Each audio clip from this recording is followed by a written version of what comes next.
Live on Channel 5, this is the 10 o'clock news with Deborah Norville. Is coming out revealing secret negotiation between the Nazis and the Zionists in 1933, which allowed German Jews and their assets to go to Palestine. Rich Samuels joins us tonight with the story of the controversy behind the book and the author's struggle to write it. Rich? Deborah, with the rise of Adolf Hitler to power in the spring of 1933, the Jews of the world were faced with a dilemma. They could raise a cry of protest, a cry few would heed, or they could make a deal with Hitler, a deal that would bring a step closer their dream of an independent Jewish state. The choice they made was difficult and agonizing. This new book describes that choice. The book is called The Transfer Agreement.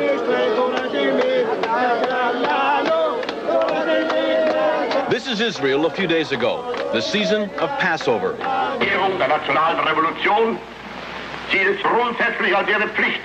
And this is Germany 51 years ago, the blossoming of Adolf Hitler's springtime.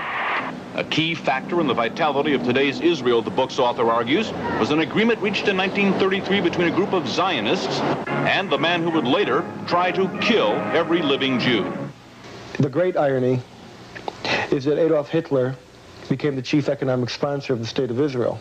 It will be an argument against, and a wrong argument against Zionists. Some who lived through those times fear the response to this book.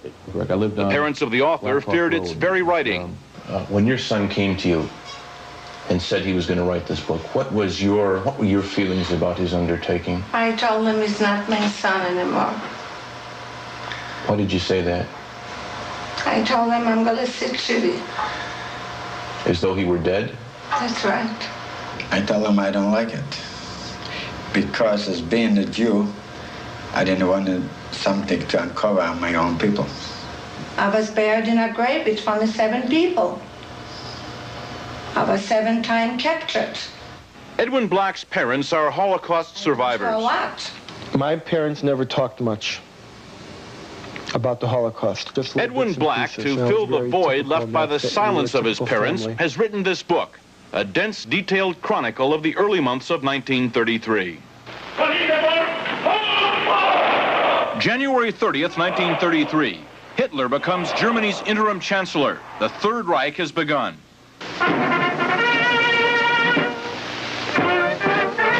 But in this country, on March 4th, attention is diverted by the inauguration of Franklin Delano Roosevelt. More power to you, President Roosevelt. The entire country's behind you, thrilled with hope and patriotism. But ominous headlines tell what's already happening to the Jews of Germany. The protest of American Jews was heard almost immediately. It was based on only the sparsest of press reports, and nowhere was that protest more vocal than here in New York City. All creeds, local and national organizations, and labor parties are joining in this gigantic demonstration passing through famous Washington Arch. Rabbi Stephen S. Wise, honorary president of the American Jewish Congress, leads the procession down Fifth Avenue on foot. Father arranged for the first great mass meeting at Madison Square Garden to protest Hitlerism. He felt that when freedom was threatened, silence condoned oppression always. Thousands who waited hours behind police lines rush forward as the doors of Madison Square Garden are open. Jews and Gentiles join in the race for seats, and 22,000 of them get in. I was a young kid then, you see. I was a teenager. And I belonged to a Zionist youth group. And we were all summoned to go to that rally. Well, it was a very agitated crowd. Many Yiddish speaking, a few English speaking. Rabbi Wise mounted an appeal to the Jewish people to do something to save Jewish honor. Most of the important, well-established Jews were very angry at him, said this was sensationalism, and that if anything happened to the Jews in Germany, the blood of the Jews would be on his head. Dr. Stephen S. Wise, rabbi of the Free Synagogue and a national leader of liberal thought, speaks in behalf of the Jews of the United States. This is not a Jewish meeting. This is the conscience of America making itself felt.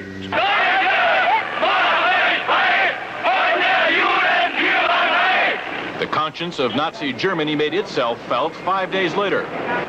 Across the Reich, Hitler's troops shut down Jewish-owned businesses for 24 hours. Within days, American Jews marched calling for the boycott of all German exports.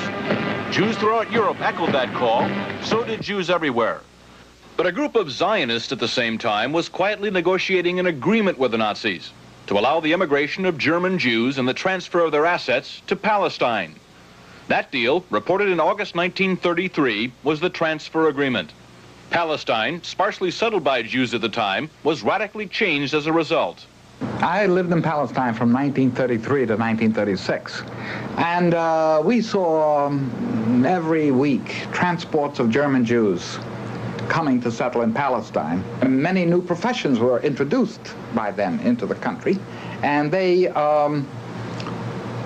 played a leading role in making Palestine then a more advanced and progressive country. Israel is really what it is because of the foundation laid by the Eastern European group, and then the lift toward an educated and well-organized government that came with the immigration of the German Jewish group. German Jewish settlement of Palestine was, for a time, official Nazi policy. These photos of Jewish life in Palestine, along with a lengthy text, appeared in 1934 in the Berlin paper Der Angriff.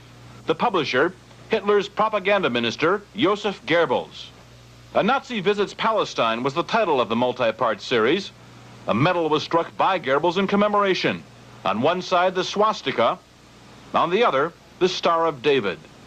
Hitler demanded one concession for the transfer agreement, that the call for a boycott of the Reich, raised by Jews here and elsewhere, be rejected by the Zionists. The Zionists made that concession.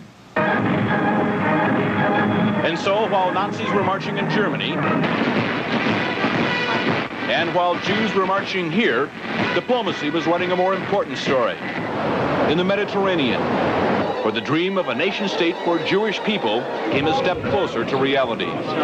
The story in this book some will find hard to accept. I still feel the hurt, but after I read it, I said, I'm all with you. Go ahead and write it. Because everything was exactly what happened, and that's the truth, and you cannot deny it. And the truth must prevail. And I'm not worried by the people who will find the book in bad taste. The smart people, the intelligent people, the people who went through will understand. The author is torn between two profound feelings. That he has to be for a Jewish state, and that the silence which his parents have kept, well, he has to retaliate against that silence, and he takes it out on others. It was a quest. It took me around the world. Financially, it depleted me. Emotionally, it drained me. And as far as my being a Jewish person and understanding my Jewish identity and my relationship to Israel and the Holocaust, it has fulfilled me. It has given me identity. That he tries to exorcise his own demons by creating ghosts to visit the nights of others is really a very personal drama. And my only hope is that he will not damage the people, the state, and the brethren and sisters whom he proclaims to cherish. Did you find what you wanted to know? Yes, I know what happened, and I know why. The transfer agreement will be available shortly. Macmillan is the publisher. Deborah? Thanks, Rich. Really interesting. Economic wars. It led to a deal, the transfer agreement. That story on Chicago Tonight with John Calloway.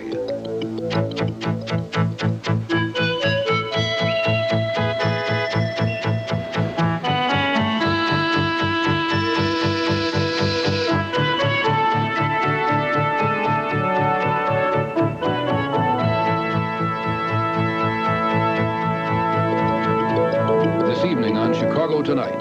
Author Edwin Black, Rabbi Byron Sherwin of Spertus College of Judaica, and Rabbi William Frankel, past president of the Chicago Zionist Federation, discuss the transfer agreement controversy with host John Calloway. Good evening and welcome to the program. And Edwin Black, thank you very much for being here this evening. Help me set the stage, if you would. If I understand, it's 1933. Your book centers on 1933. Hitler has just come to power. The German economy is in a terrible mess. It is really threatened by the prospect of a worldwide Jewish boycott because Hitler hasn't wasted any time going to work on the Jews inside Germany, punishing them in all sorts of ways. And then, as a result of this, and we're jumping way ahead, a deal is struck, which you call in your book the transfer agreement. Give us a capsule of what that was, and then we'll work our way backwards. In exchange for the transfer of Jewish people and money from Germany to Palestine, the Zionists agreed to sabotage the boycott, which threatened to topple the Hitler regime in the first year. So that it is a deal with the devil, in effect, and it divided badly the Jewish world. A deal with the devil to save Jewish lives. And to create a Jewish state, you're arguing. To save more Jewish lives. You're saying that's the first priority. That's right. Would a Jewish state, would the state of Israel exist if this deal hadn't gone through? Without the continuing economic relationship between the Third Reich and the Zionist movement, it seems doubtful that there would be a state of Israel as we know it today. And if the boycott, which never did finally come to the fruition that it potentially could have, had come off, could Hitler have been put out of business early on in 1933 or 34?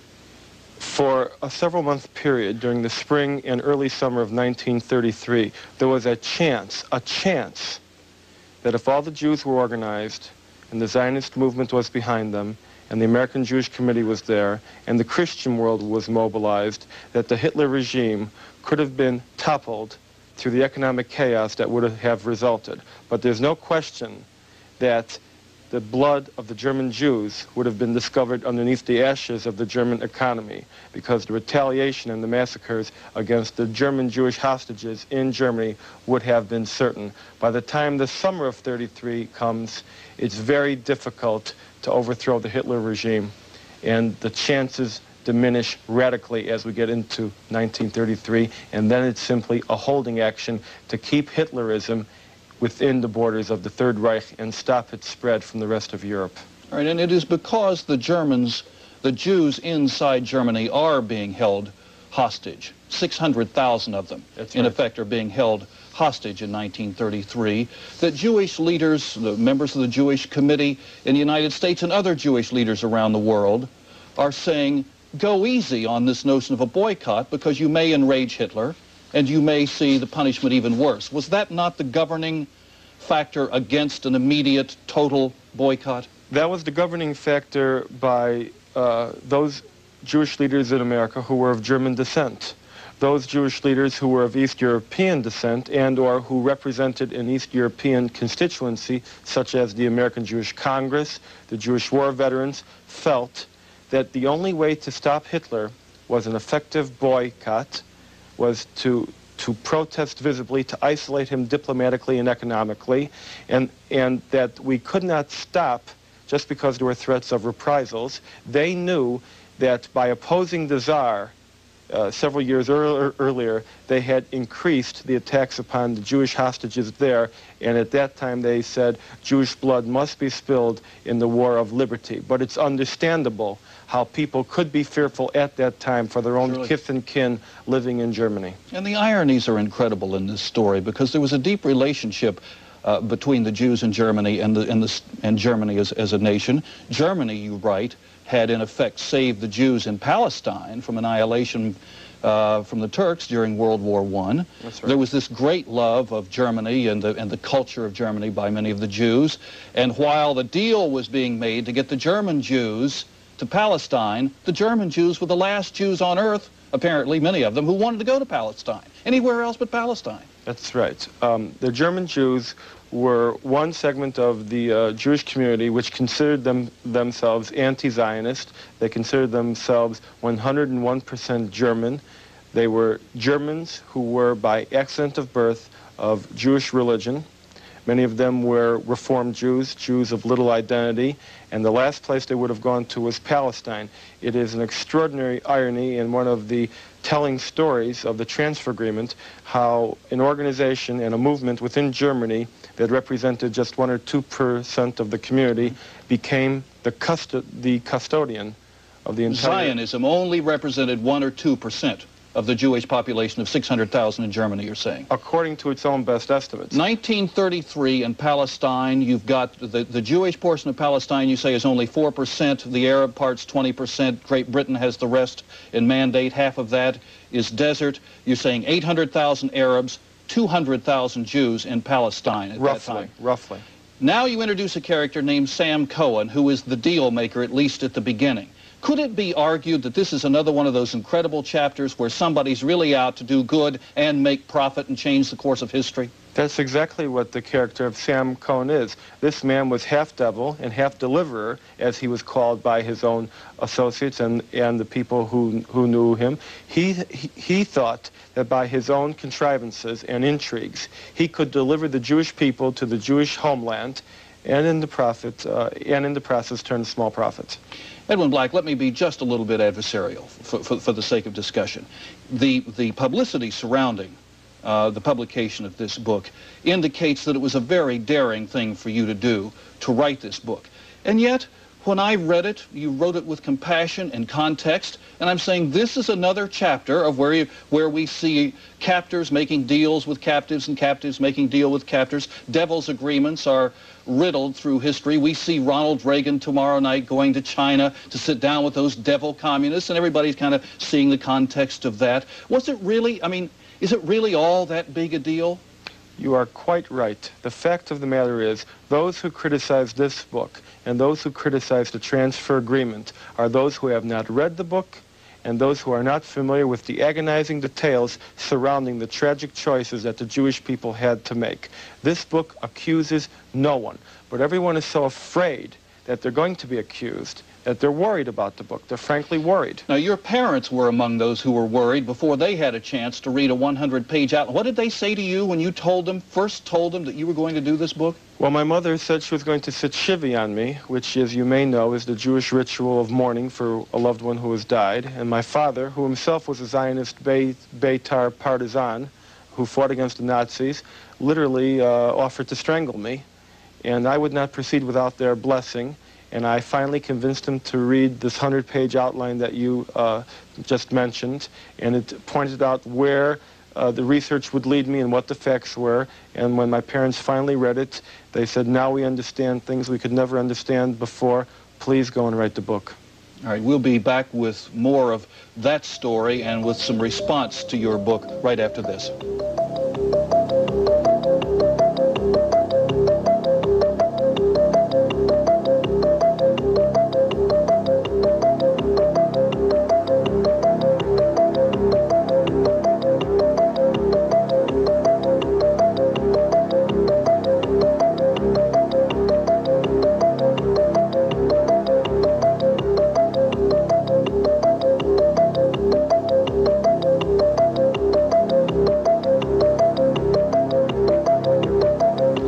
Help us in this conversation about Edwin Black's book, The Transfer Agreement, I want to introduce Rabbi Byron Sherwin, Spertus College of Judaica, and Rabbi William Frankel, who is a past president of the Chicago Zionist Federation.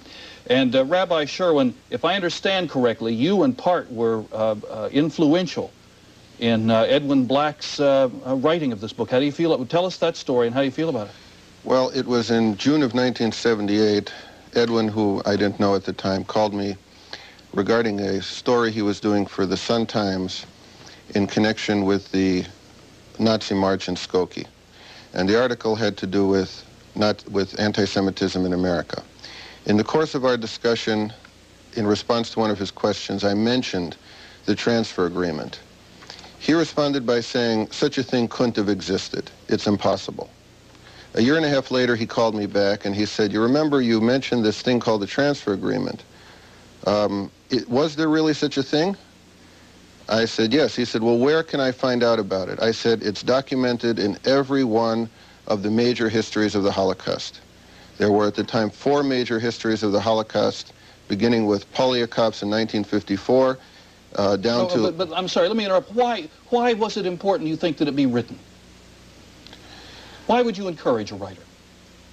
I didn't encourage him or discourage him. He was so enthused by the story that he took it But himself. you put him on to it originally. I put him on in the course of that interview to many things. And this was the one that seemed so incredible, so unbelievable, that he decided to pursue it. Have you read the book? I've read it through a number of its transmigrations in various manuscripts. What's its value? Its value is, I think, that it opens up an area of Holocaust studies, an area of Jewish history, an area of American Jewish history that has been kept very quiet. Rabbi Frankel, how do you feel about this book? Well, let me say this. The problem with the book is the way it's being perceived in the community before having been read. And that is largely due to the publicity which surrounded it. For an example, another network announced a program in this book in a rather questionable manner. Is this the Channel 5 piece? I didn't want to mention Well, the name. we're all friends. Let's just call them... Yes, the Channel 5 piece, giving a picture of some kind of a sinister plot between the Zionists, whatever that means, and the Nazi government. When in fact it was, incidentally, as Rabbi Sherwin mentioned, this can be found in any encyclopedia. The Encyclopedia Judaica has an article on the subject. It's nothing sinister. It was an arrangement. The possibility that the boycott would actually topple the Hitler regime was a far-fetched possibility. Now, I'm sorry to interrupt, but when you say it's not to be viewed as sinister, at the time, if we can believe Mr. Black's quotes and research, there were quite a number of persons who felt that it was doing business with the devil, right, and that it divided Jewish groups and Jewish individuals and non-Jews all over this world. It did. It did. So that the characterization of it as sinister is certainly... Retrospectively, it did succeed in saving 60,000 German Jews and brought $40 million to Israel. And in fact, it did not do much for the German economy, because that money did never reach Germany. It was German goods which were exported to Israel with money of German Jews which would never have left Germany. I have one last question before we go to phone calls, Mr. Black, and that is that you make a great deal, I think you're on record here and elsewhere as saying that this really was critical to the development, the eventual development of the State of Israel. And yet, if only, and maybe only isn't the word to use, 60,000 German Jews from 1933 to 1941 ended up in Palestine, and there are already 200,000 to start off with, and many hundreds of thousands would follow. Statistically, it doesn't sound like that's the... It sounds to me like you can make an argument that Israel would go on and become a state sooner or later anyway. You're right. It's not the 60,000 German Jews that came over. It's the $50 to $100 million in assets that came over, which expanded the Palestinian economy, increased the general immigration quotas for East European Jews, that allowed hundreds of thousands of East European Jews to come in, escape the spreading Nazism of Europe. So we're talking, the term leveraging is what we're talking about here. They built the country. We need to make, I think, one more point clear, and that is that the British mandate charged, if you wanted to get out of Germany, you had to pay the equivalent of $5,000 or £1,000, wasn't it? No, you had to have to enter Palestine. To enter Palestine, you needed £1,000, but you couldn't take £1,000 out of Germany. I'd like to also mention that although the transfer agreement is cited as a fact in many Holocaust references, that's all it is. No one knows no one knew the details behind it. No one knew its relationship to the boycott. So there's a lot of original reporting that went on here. About 80 to 90% of it. All right, now we have phone calls, and we'll go to them now. Good evening. You're on the air. Hello? Yes, go right ahead. Yes, Mr. Calloway. I'd like to ask Mr. Black, what was the role of the British government in this transfer agreement, being the fact that Palestine at that time was a British mandate? Did the British have some part in the negotiations between Mr. Cohn and the Nazis? The British were often go-betweens between the Zionist organization and the Nazi regime. They initially thought the transfer agreement was a great idea because they thought that British goods and services would abundantly supply the growing Palestinian economy. At the last minute, they found out that it would not be the British merchandise that would be purchased, but German merchandise, and then they decided to take a hands-off policy. All right, we have another call. Good evening, you're on the air. Yes, could you please tell me, I happen to be from Germany myself, and my family was quite Zionist already before World War I, and you stated that the German Jews were not identified at all with the Zionist cause, which I consider not completely true, because in Germany there were actually intellectual and sports organizations which were very identified with the Maccabier, which became then an official event even in Israel, and you claim that the German Jews never wanted to identify themselves with Herzl and the Zionist cause. Well, that's a little overdrawn, is it not? No, it's not. The most authoritative reference on German Zionism is the History of German Zionism by Richard Lichtheim, who was, of course, on the Zionist Executive Committee, who says nowhere among the world Jewish communities was Zionism more rejected than in Germany. The organizations to which you refer, the Maccabee Sports Organization, was a transcontinental organization which was indeed Zionist, but it fell under a special category known as non-Zionist, which was a contrivance of the German Zionists to control Palestine without becoming nationalistically involved. Rabbi Frankel, you wanted to comment. Well, I'm not of German birth, I'm Viennese. I was born in Vienna. I can tell you this, the Zionism was rather strong in Vienna. I'm aware there was strong opposition to Zionism in Germany. At the same time, the German Zionists made a major contribution later on to the upbuilding of Israel. And that is reported on in the book. I mean, that is actually reported, but it was considered in some circles a sacrilege, was it not? In some circles, I would question the percentage, 4% only. But I want to go back to you for just a second. These are their own numbers. Is there any other objection you have to this book other than the way it's been publicized and promoted? Well, within the few minutes we have here, there's some minor reservations I have. For an example... Well, but I'm not talking about minor reservations. I'm talking about substance. Well, the division... Nick picked this thing to death. The division between Eastern European-born Jews and German-born Jews. The German-born Jews in this country were more concerned about German Jews than Eastern European would have been. I think may not be justified. Okay. I think we have another call. Let's go to... Good evening. You're on the air. Hello? Did we have a call? Do we have another call? Hello. Yes, you're on the air. Yes, hello. Good evening. You're on the air. Yes. My objection... Hello? What's your question? My objection to this book is that not so much what it reveals, but the way it's being portrayed and the fact that money is being made in the manner it's as a commercial venture on the backs of Holocaust. All right, let's talk about the money part of this. I guess the premise is you're getting rich quick on the grief of other people. Well, I suppose if the book becomes a double bestseller and makes tons of money, my debt would only be diminished by about $50,000. I personally went into debt to the tune of $100,000 on this book. When the book was finally launched, it was assumed that it would be a commercial failure.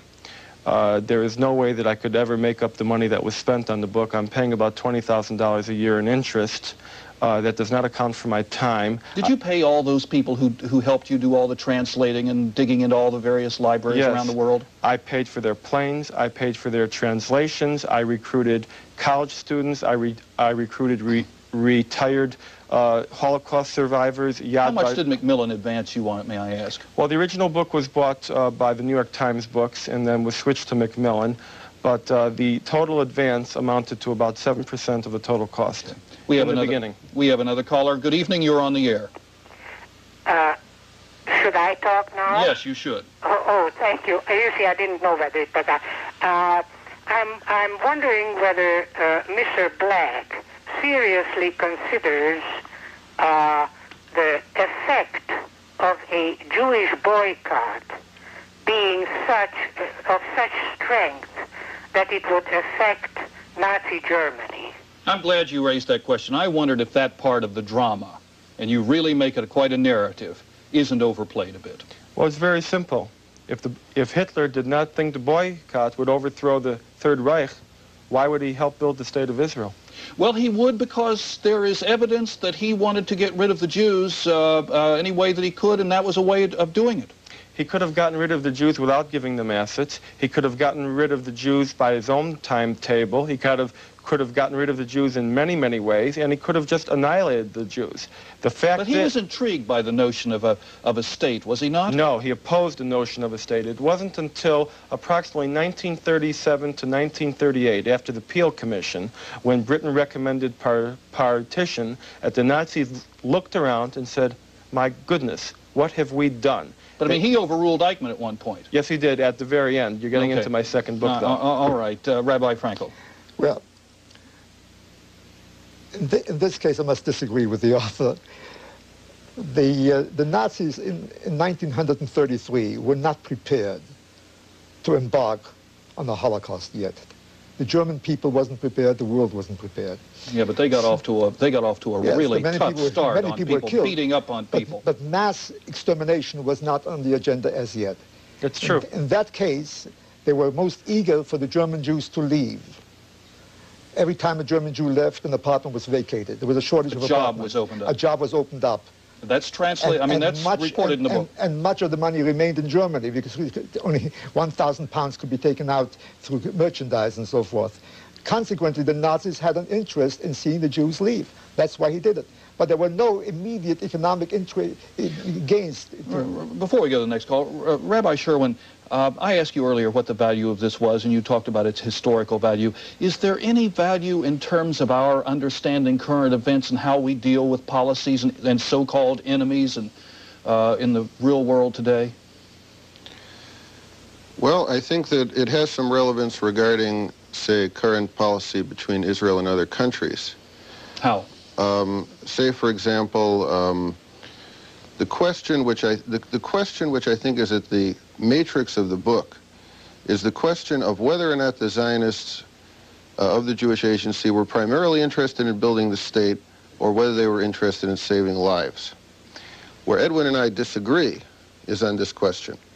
I think that their major interest was building the state. Saving lives was only a secondary interest. Yeah, it seems to me that the book makes a great case for the premise of many of the Zionists being that Hitler was just the latest in a long line of oppressors, and that in some respects Hitler was a blessing because it says you've got to get on with making this state, otherwise you will run into Hitlers for the rest of existence. That's quite true. Just about 10 years before, actually in 1919, most scholars don't know this, 100,000 Polish Jews were annihilated within the span of 18 to 24 months along the Polish to Russian border.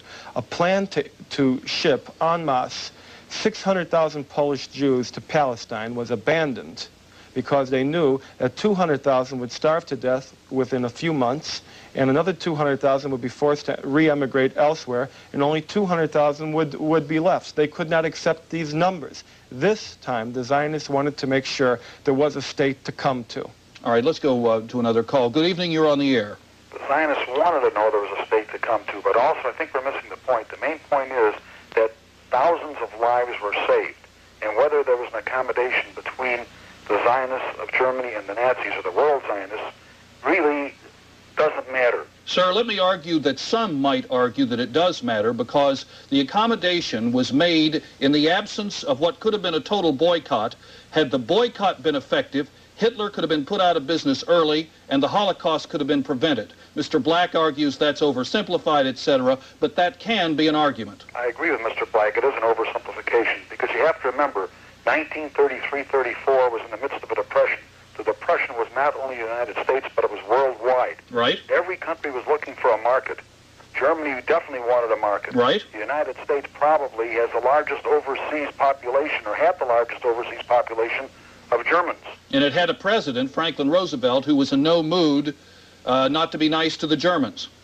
He was in no mood not to be nice to anyone at that time. Right. He needed all the business. Rabbi Sherwin. I think it's important here to interject one other fact, and that has to do with the support many of the unions in this country during the early 30s were giving to the boycott. It wasn't simply a Jewish issue. One of the first things Hitler did when he came to power was to abolish the unions. And therefore, the unions in this country, say the Longshoremen's Union, had an interest in backing the boycott. And therefore, I think there is some credibility to the claim that the boycott might have been successful. And indeed, this is the claim that's made by the individual who has written a book, a PhD dissertation on the boycott, Professor Moshe Gottlieb, who claims that the boycott would have been successful and in 33 would have toppled Hitler, and consequently the Holocaust would not have occurred. Moshe Gottlieb doesn't say that. Forgive me. Moshe Gottlieb's work, which was pioneer work, really thought that the boycott would not have been effective because he didn't understand it. What Byron says is quite right, though, and what the caller said is quite right, and we must remember this. A lot of Jew haters participated in the boycott against Hitler for their own reasons. There were Polish anti-Semites involved in the boycott. Everybody wanted to horn in on the German market. Okay, and so like you raised the question. I'll hit you with your last question in the book. Was this deal madness or was it genius? I'm sorry, I never answer that. I can't. I'll tell you, this book was an education for me. It just was filled. This book is filled with things which I found extraordinarily helpful. Yes, As one who lived under Hitler, I must tell you, any solution other than the one followed by the Jewish Agency would have been irresponsible. We had to fight Hitler on two fronts. One, the boycott. On the other hand, we're saving lives. The immediate task of saving lives. Rabbi Frankel, thank you very much. Rabbi Sherwin, Edwin Black, thank you very much for being with us this evening. I'm John Calloway. Good night.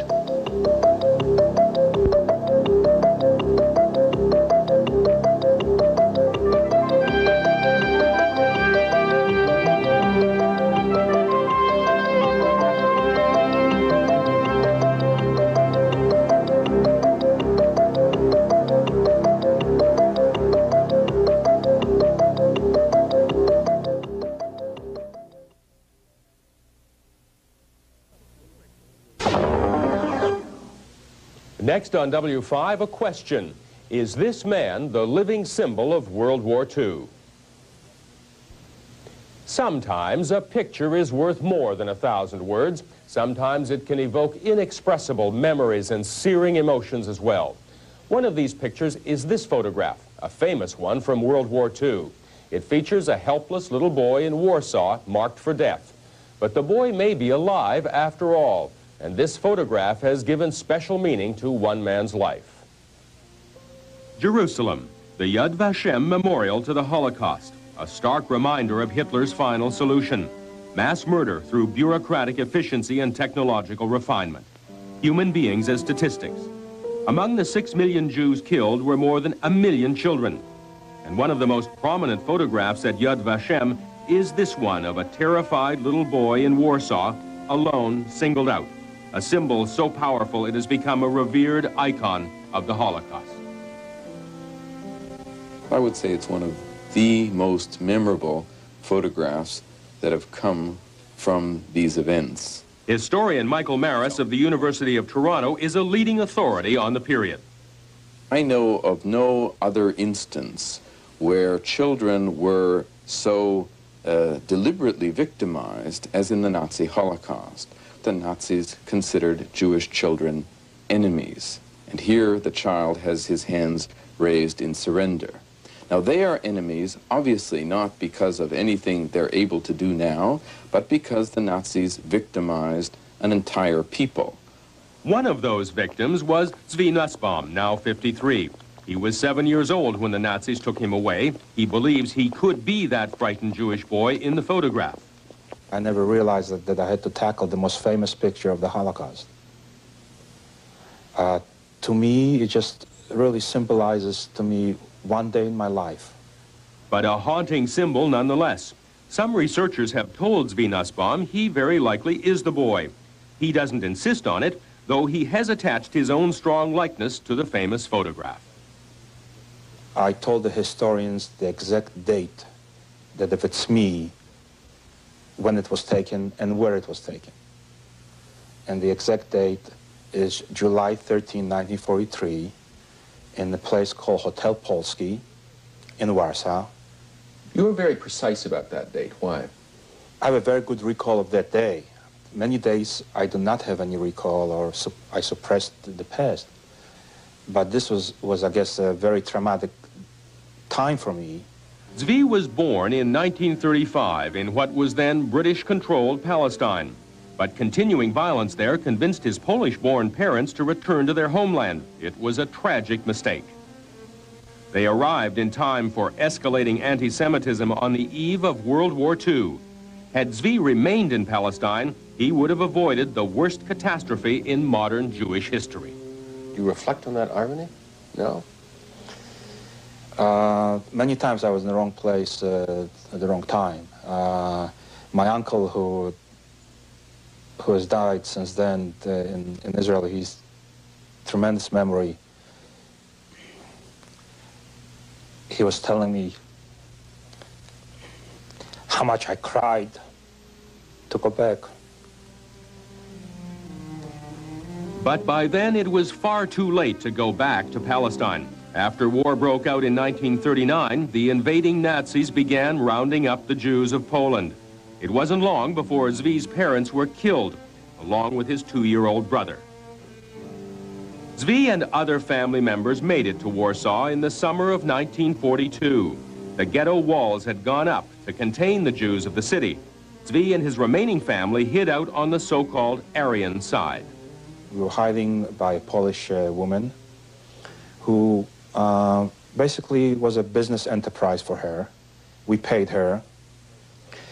And in addition of getting monthly payment or whatever, she would make some extra money by going to people outside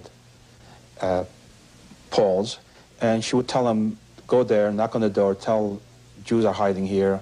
If you don't pay us, we'll tell the Gestapo that you're hiding here. I believe in Polish it's called chantage, something like this. So in other words, extortion. Extortion. By July 1943, their money had run out, and the Nazis were hunting down any Jews remaining in Warsaw. That's when Zvi's relatives desperately believed a Gestapo deception. The Nazis said they'd repatriate any Jews holding foreign passports.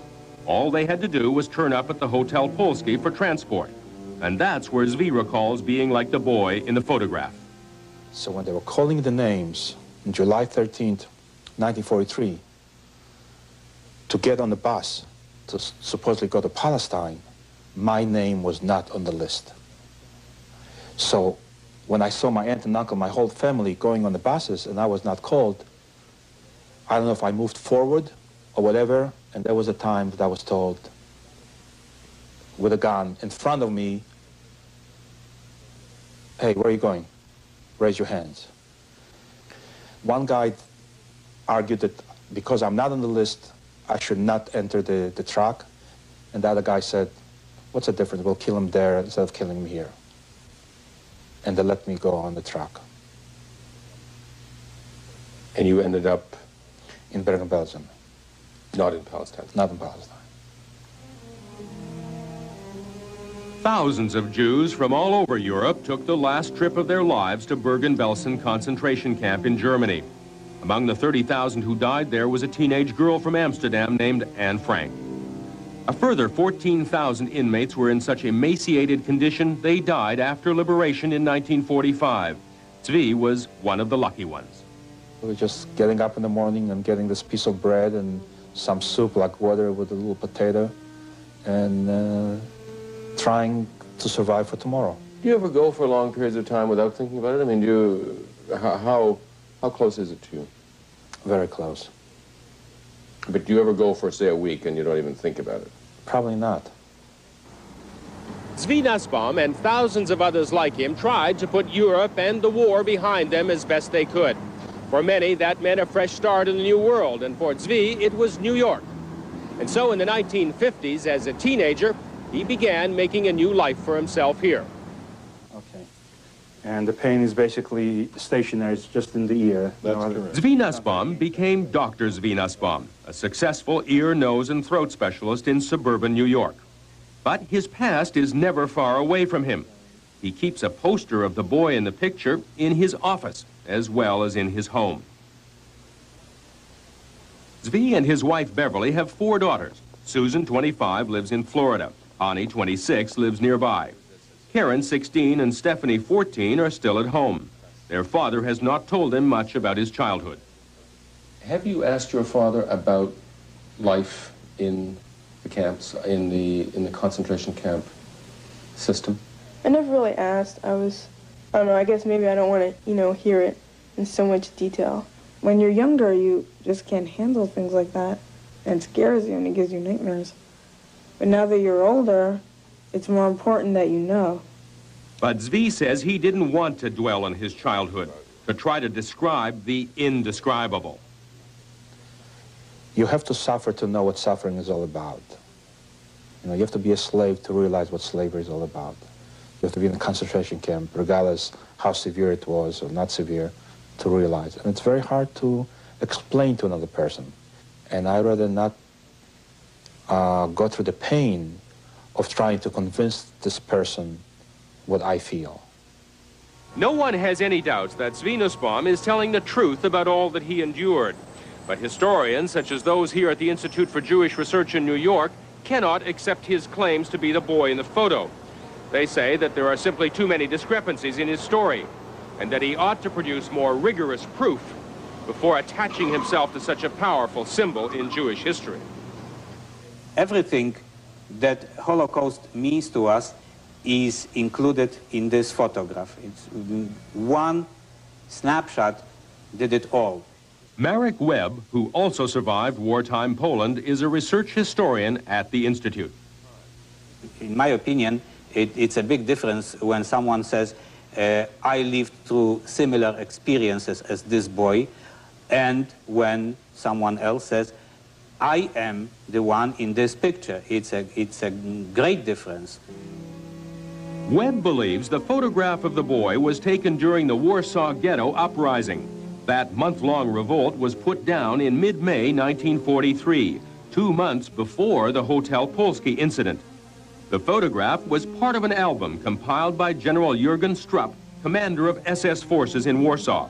The album was ordered by Strupp's boss, Heinrich Himmler.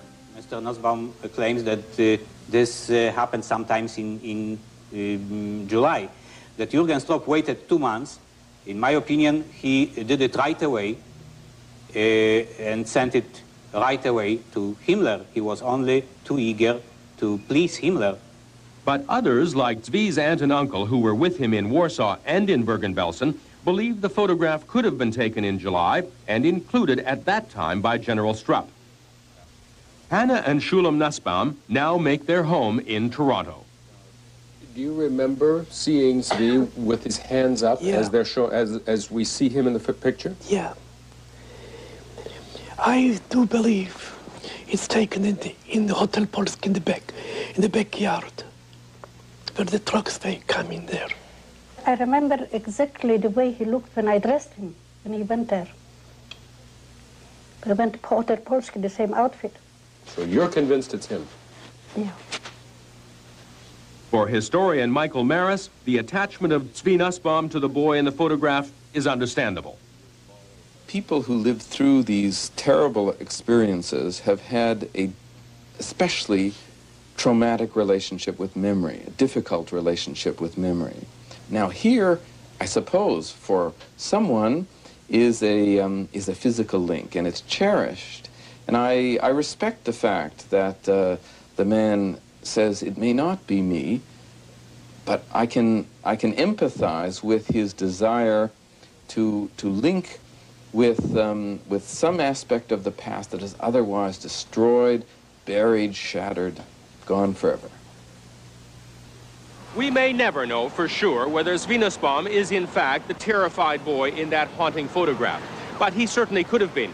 He found himself at the same age, in the same situation, awaiting the same fate.